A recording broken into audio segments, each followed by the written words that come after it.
단지 대구 출신이라는 이유로 병원에서 진료를 거부당하는 경우가 많아지고 있습니다. 실제로 열흘 넘게 병원을 전전했지만 번번이 진료를 거부당한 환자 사례도 있습니다. 최훈 기자입니다.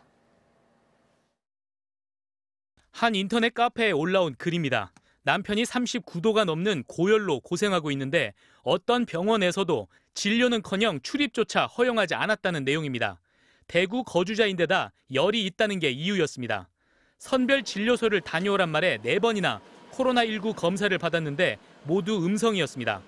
그런데도 고열이 계속되자 지난 5일 보건소 측이 국민안심병원에 입원을 의뢰했고 입원 이틀 뒤 확진 판정을 받았습니다. 치료를 받지 못한 환자가 병원을 전전하는 동안 관리 대상 접촉자들은 그만큼 더 늘어났습니다. 서울 지역에 있는 대형 병원들을 중심으로 받지 않으려는 움직임이 있다는 점을 저희들도 심각하게 지금 바라보고 있습니다.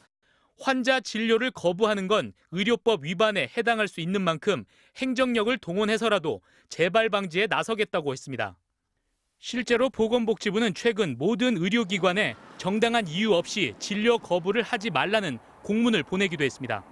하지만 병원 입장에선 원내 감염에 따른 시설 폐쇄 등을 막기 위해 대구 출신 환자들에게 보건소 선별 진료소 등 다른 방법을 안내했다면 진료 거부가 아니란 주장도 나옵니다.